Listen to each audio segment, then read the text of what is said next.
A veces quisiera que participara, porque luego hay muchas cosas que son muy interesantes desde la perspectiva de alguien como el profesor Antonio Álvarez Mesta, catedrático y titular de este contexto del texto desde hace tanto tiempo. Muchas gracias, profe, por estar con nosotros. Siempre es un placer estar con ustedes. Uno de los escritores que admiro es José Emilio Pacheco, fallecido en el 2014. Era un hombre sencillo, humilde, nada presuntuoso. Prefería mantener un bajo perfil. Tenía mucho los pies en la tierra. Y leía no solo sus libros, que algunos de ellos los leía en voz alta a varias generaciones de alumnos, sino leía con frecuencia, con fidelidad, sus textos en revistas. En una revista publicó un maravilloso ensayo llamado Ovidio en el iPod. En ese texto él reflexiona sobre el valor de la poesía. Entonces, ciertamente ya vivimos en una época en que los libros han sido desplazados. Yo sé que hay otros soportes. Yo mismo pues traigo más de 1000 libros en un lector Kindle, pero el libro está como tal, incluso con los nuevos soportes, cediendo su terreno. La gente lee otro tipo de textos que son fugaces, que son efímeros, que son transitorios y francamente superficiales. Son llamaradas de petate. José Emilio Pacheco decía, la poesía era un acto íntimo que se concebía en soledad y se leía en silencio. Durante muchos siglos, los siglos precedentes a la época actual. Por supuesto que la literatura entera tiene una tradición oral riquísima. Y la poesía, como la parte más granada de la literatura, pues también era oral en los tiempos más antiguos. Pero cuando llega la imprenta, sobre todo con la imprenta, la poesía se hace más íntima, más de buscar espacios reservados, más para la reflexión silenciosa, más para estar considerando y recreando el texto en soledad. Emilio Pacheco dice, eso lo escribió en el 2008, en el Zócalo recientemente se reunieron 20,000 ajedrecistas mexicanos. Si se convocara a que se reunieran lectores de poesía, dice, francamente no llegaríamos a 1000. Pero si se convocara a escritores de poesía, entendido por escritor de poesía aquel que alguna vez ha escrito algo, aunque no lo haya publicado jamás, sería 4 veces la cantidad de ajedrecistas. Hay una paradoja, hay más escritores de poesía que lectores de poesía. Porque cuando la gente quiere entender lo que siente, expresar lo que le pasa, le da por escribir, aunque sea algo sin mucha calidad estética, pero es algo íntimo y lo escribe. Eso ya es poesía. Pero aunque la poesía es un arte, y puede haber arte de gran calidad o arte muy pobre, incluso paupérrimo, aunque la poesía es una expresión artística, pues hay que reconocer que es la expresión artística de las más socorridas a las que acude la gente. La gente no hace sinfonías, ni pinta al óleo, algunos individuos sí, pero no es algo mayoritario, no es algo de masas. En cambio, la poesía de manera individual, cada quien en su tiempo, cada quien en su espacio, cuando está enamorado, cuando está desolado, cuando hay una ruptura, cuando se siente dominado por todo tipo de sentimientos, ahí encuentra una catarsis en la poesía. Y él dice, en 1957 Octavio Paz escribió Piedra de Sol, y él lo dice, José Emilio Pacheco, la más alta expresión de la poética mexicana.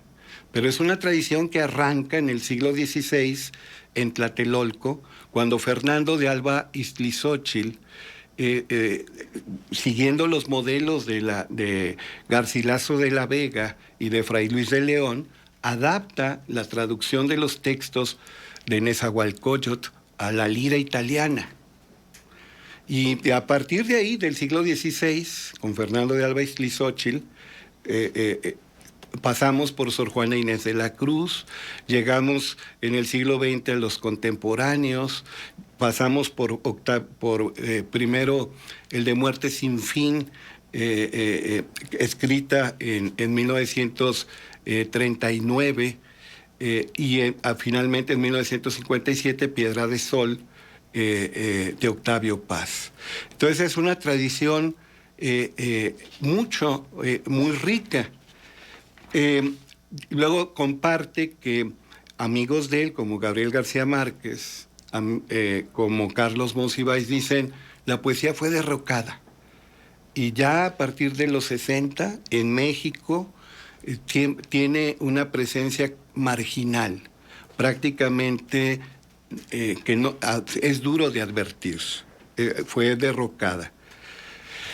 Y Emilio Pacheco dice, tengo mis dudas al respecto. Yo sé que con la tecnología, con la radio, con la televisión, en tiempos más recientes con las computadoras conectadas a Internet, con el iPod, con el iPad, con los teléfonos supuestamente inteligentes, parece que eso acabó con aquella poesía íntima que se saboreaba a solas en momentos sagrados. Y él dice, ciertamente la irrupción de la tecnología electrónica pues acabó con aquello de cultivar que en casa se tocara el piano y hubiera tertulias donde alguien declamaba aparte de cantar. Se abandonó la declamación y él dice, desde mi insignificancia, dice Emilio Pacheco, reconozco que yo contribuí desde mi insignificancia a esto de combatir la declamación. La declamación es necesaria, la declamación es fundamental. Dice, aquí me declaro culpable de haber contribuido desde mi insignificancia al destierro de la declamación. Como todos, hice de mis ineptitudes un dogma y una doctrina.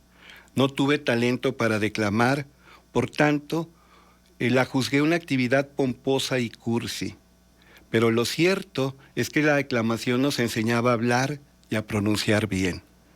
Daba el gusto por la lengua materna y el placer por su sentido rítmico, y nos proporcionaba un vocabulario no tan restringido como el de nuestro Basic Spanish. Actualmente la gente se conforma con 300 palabras. Con eso todos nos comunicamos. Y acudiendo al término de George Orwell en 1984, el Newspeak, una lengua cada vez con menos términos o con términos de poca calidad. Así nos comunicamos. Entonces él dice, hay que cultivar la declamación, hay que cultivar la lectura de buenos textos. Si usted lee, esto lo digo ya yo, por ejemplo, ensayos sobre educación de Bertrand Russell, él también recomienda leer textos poéticos y tratar de memorizarlos, como Bertrand Russell, el iconoclasta, el innovador, el vanguardista, el escéptico, el que iba contra las vacas sagradas, recomienda esa práctica que parece arcaica y hasta obsoleta, pues Bertrand Russell la recomienda. Dice José Emilio Pacheco, ciertamente la poesía se parece al ajedrez en que es algo de minorías, algo de unos cuantos, de gente, llamémosle gente rara. Pero si una persona dice, yo soy ajedrecista, se le mira con respeto, incluso adquiere prestigio. Si una persona dice, soy poeta, se burlan de él. Yo no me atrevo a decir soy poeta porque sé la respuesta que voy a tener. Y luego él nos dice, la poesía clásica se basaba en el hexámetro. La poesía en español y otras lenguas modernas también se basa en el octosílabo, es octosilábica. Y dice, por eso tiene toda la razón don Alfonso Reyes cuando dice, todo aquello que tenga más de 8 sílabas al pueblo no le parece poético. El pueblo se graba lo que tiene, cuando mucho, 8 sílabas. Y dice Emilio Pacheco, por eso usted puede cantar con la música de La Llorona, o de Guantanamera, o del Jinete, pues versos clásicos, por ejemplo, los de La vida es sueño, de Calderón de la Barca. Apurar cielos pretendo, ya que me tratáis así, ¿qué delito cometí contra vosotros naciendo? Eso lo puede cantar con la música de la Llorona. Y dice, se van a enojar algunas personas, pero hasta en los narcocorridos predomina el octosílabo. Y los narcocorridos y otras expresiones que nos parecen procaces y despreciables, pues recurren a la música. Acordémonos que la poesía íntima pues era la poesía lírica. Y se llama así porque se acompañaba con una lira. Entonces la unión de música y literatura, concretamente poesía, es antiquísima y muy venerable y de alguna manera se está recuperando. Estos son tiempos frenéticos, tiempos de rapidez, tiempos de fugacidad, y por eso dice, expresiones antiguas, lo mismo el haiku japonés como el epigrama griego, por lo mismo pueden echar raíces y volver a florecer, crecer.